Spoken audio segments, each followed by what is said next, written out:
Hi everyone. So unfortunately, I have another cold, but I'm going to be doing another video on the light panel. A couple of people in the comments on various other videos had asked if I could do some demonstrations on the way that the light works and what the different settings were.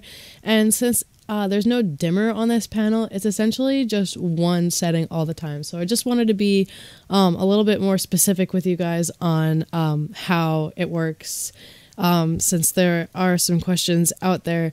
Also, somebody had put some very helpful information in the another comment that I just wanted to actually say to everyone so that it's a little bit more of common knowledge, since it will be helpful information for the future of other lighting projects and such in the future. So I had at this point I would like to recommend that if you have not already or don't understand this topic, if you do, just keep watching, but if you don't, pause this video now, go to my video, the explanation for luminous efficacy, and watch it from start to finish. And if you don't understand it, feel free to leave a comment. I love answering your comments and questions. But if that's not something that you are familiar with right now, I would recommend that you go watch it, because that would help you understand what some of what I'm about to say. So to talk a little bit about the panel itself, I know I have a lot in the past, but I just want to revisit this to make sure everyone's on the same page. The LED strips that are used in this panel are 3528 type. Out of all of the different LED types, they have the lowest output as far as lumens per light.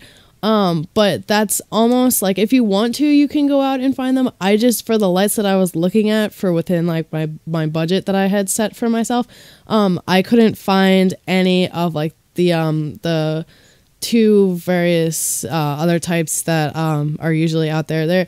These were double density 600 lights. It was one continuous strip was about 16 feet long, and it had 600 lights on it, and that was considered double density. It was normally 300. I believe I put a link to the Amazon page that I bought them on in the first video, but I'll be sure to link it in the description of this video as well, just if anyone's wondering.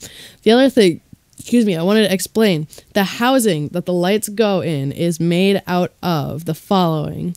It's the gutter covers that you usually put on a gutter to prevent leaves and such from getting in.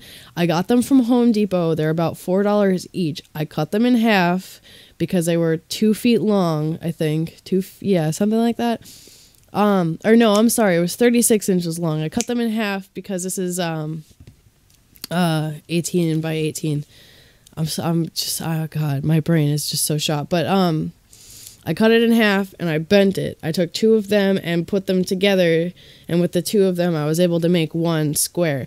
What I did after that is I wrapped them in matte black Cinefoil, which I'll be sure to link because I got it from Amazon as well. I get everything from Amazon practically, except for the gutter cover. So, and that was approximately, the roll was about $33, but you can make several lights or whatever, actually whatever you want to do with it, honestly, the gaffer tape or the Cinefoil rather. The Cinefoil is good for even if you have barn door lights that you've already pre-purchased, like put together and everything. You know, the barn doors, they kind of have spacing in between. So if you want more focused control of where your light is going, you can use Cinefoil as long as it's black. And, it matches the color of the barn doors, obviously. But you can use that as well, and it's really helpful. And if you need to adhere it, you can use gaffer tape or even electrical tape. Electrical tape is usually cheaper than gaffer tape, honestly. Gaffer tape, the cheapest rolls that I saw were Prime eligible, and they were $14.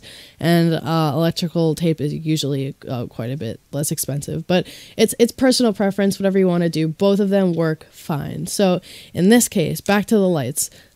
We have the 3528 type LEDs. They're SMDs, obviously. The strip is 48 watts, which is important when you're picking out a corresponding power supply. Like I said in my previous video, you want to make sure that everything matches up with everything. You can use that. The total output for the entire panel, one panel, is about 7,200 lumens, which works out to be about 150 lumens per watt. And to get a better explanation of the math on that, feel free, like I said before, to check out the luminous efficacy video that I did once before. just to clear up any questions that anyone might have. But so here's what I'm going to do. I'll probably cut some footage later of it being used at night. But right now I have a lot of lights on in my room. It's full daytime. It's at like about 12 and change in the evening, so it's perfectly light outside. I'm going to plug this in. As you can see by the way that it reflected off of my nearly perfectly pale white face, this is a cool blue. If I remember correctly, the color temperature is rated at approximately 5200 K, which I tested independently with my own light meter, and that was about correct. You don't want to look directly into it because it will hurt your eyes. I made that mistake the first video I made and accidentally blinded the person that I was making the video with, and he was a little bit disappointed in me, but don't make that mistake. All of the different connections, as I had photographed in the first video, are soldered individually, but you can, of course, buy, there are connectors that you can get. You just kind of have to jury rig it a little bit because some of the ones that I saw aren't very flexible, and you don't want to, like, the adhesive on the back of the strips is strong, but not that strong. So if you do accidentally pull it just a little too much, it will come off, and it is hard to get it back on. So that being said, the only other recommendation that I have is that you take a piece of electrical tape and cover the end of the last piece of wire. Otherwise, you just have a wire with current going through it sticking out the end. You don't really want that. The way that they make it has the insulation cut off at the end, so it's literally just a piece of wire sticking up. You want to cover that.